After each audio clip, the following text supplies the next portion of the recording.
কারোর সাথে দেখা হয়। আপনি হাতিয়া আমি থেকে নিজেও ইলেকশন বলি, করবেন? আমি হাতিয়া থেকে ইলেকশন করার চিন্তা ভাবনা রেখেছি, যদি হাতিয়ার মানুষ এখন যেভাবে আমাকে আগ্রহ ভরে ছাড়ছে, কারণ দীর্ঘ সময় ধরে হাতিয়ার মানুষ কাউকে পাই নাই তাদের পাশে। যদি হাতিয়ার মানুষ চাই, আমি সেই ক্ষেত্রে নির্বাচনে যাওয়ার জন্য প্রস্তুতি নিচ্ছি। আহ, তবে তার আগে হুম, আমরা অন্তত হাতিয়ার মানুষের যে দুর্দশাটা, আমাদের ন্যাশনাল পরিস্থিতি হয়েছে, হুম। যে জাতীয় পরিস্থিতিটা আছে, এটাকে কাজে লাগিয়ে আমি চাই যে আচ্ছা, হচ্ছে নির্বাচন হবে পরের বিষয়, তার আগে আমি যেন হচ্ছে হাতিয়ার মানুষের স্বাস্থ্য সেবা, যাতায়াতের যে অবস্থা, এগুলার একটা জা- পরিবর্তন আনতে চাচ্ছি। জাতীয় পরিচিতি নিয়ে আপনাকে একটু আপনার নজরে নিশ্চয়ই এসেছে, আমি একটু আপনার নজরে আনি। যে অনুসন্ধানী সাংবাদিক জনাব জুলকারনাইন সায়ের তার ফেসবুক পোস্টে লিখেছেন, নিজের এলাকায় হাতিয়ায় এমন আচরণ করছে, আপনার কথা, যে যেন শেখ হাসিনা সরকারকে সে একাই পতন ঘটিয়েছে। এমন সংবাদও পেয়েছি যে সে টাকার বিনিময়ে ছাত্রলীগ ও আওয়ামী লীগের কর্মীদের পুনর্বাসন করছে। খুবই বিশ্বাসযোগ্য কিছু মানুষ, আমি তার কোটেশনের মধ্যে রাখছি, আমাকে জানিয়েছেন সরকারি টেন্ডার পাইয়ে দিয়ে সে বিপুল পরিমাণ টাকা বানাচ্ছে। তারপরও আমি এসব ছোটখাটো কর্মকাণ্ড নিয়ে কিছু লিখতে চাইনি।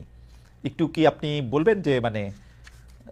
না, জুলকারনাইন সাহেব ভাই আমার একজন সম্মানিত মানুষ, আমি ওনাকে শ্রদ্ধা করি। হুম, আন্দোলনের সময়ে ওনার সাথে অনেকবার যোগাযোগ হয়েছে, উনি অনেকগুলো অভিযোগ এনেছেন। হুম, ওনার সাথে আমার পরবর্তীতে কথা হয়েছে, উনি অনেকের কাছে শুনেছেন।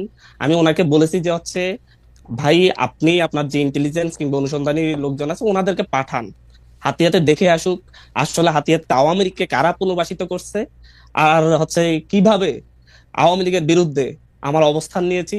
এবং একই সাথে হাতিয়া উপজেলায় এই যে সিএনজি স্ট্যান্ড থেকে চাঁদাবাজি করে প্রতিটা জায়গা থেকে, হাতিয়া এটা বন্ধ।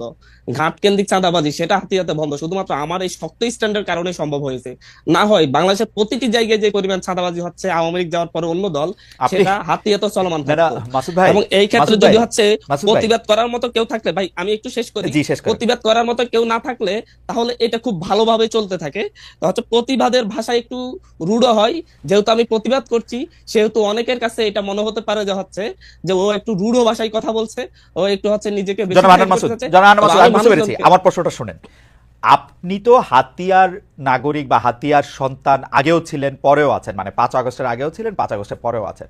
সেই সময় যে কাজগুলি চলতেছিল, ধরেন চাঁদাবাজি চলতেছিল, সেগুলি তো আপনি তখন বন্ধ করতে পারেন নাই বা চান নাই নাকি? না চেয়েছিলেন না, বলেন আমরা তো? তখনও চেয়েছি কিন্তু আমাদের সেই ধরনের স্ট্যান্ডটা নিতে পারি নাই। আচ্ছা, কারণ হচ্ছে এখন আমাদের যে নিতে পজিশন পারতেছেন এর অত্যন্ত কারণ দুর্বল কি? ছিল।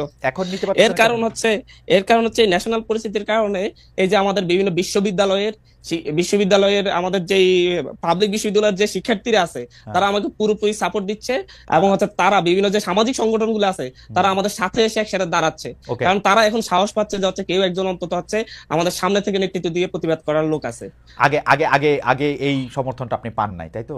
জি জি জি, অবশ্যই। এর আগে আপনি একটা জিনিস লক্ষ্য করবেন, আহ, আমাদের উপজেলাতে আমি বলবো, হুম, মানে হচ্ছে আমাদের এই হাতিয়া উপজেলাতে আমি কয়েকটা বিষয়ে প্রতিবাদ করতে গিয়ে এর আগে লাঞ্ছিত হয়েছি, ঘাট কেন্দ্রিক প্রতিবাদ করতে গিয়ে লাঞ্ছিত হয়েছি। ওকে। মানে এমনকি স্টুডেন্ট অবস্থায় আমি প্রতিটি ক্ষেত্রে প্রতিবাদ করতাম আচ্ছা আচ্ছা আমার আচ্ছা। জায়গা থেকে। এখন এখন এখন এমনকি আচ্ছা, এখন এক পর্যায়ে আমার জীবন হুমকির মুখে পড়ার কারণে আমার বাবা বলছিল, তুমি আপাতত বাড়িতে আইসো না, তোমাকে বিপদে ফেলতে হবে। ওকে, পরিষ্কার।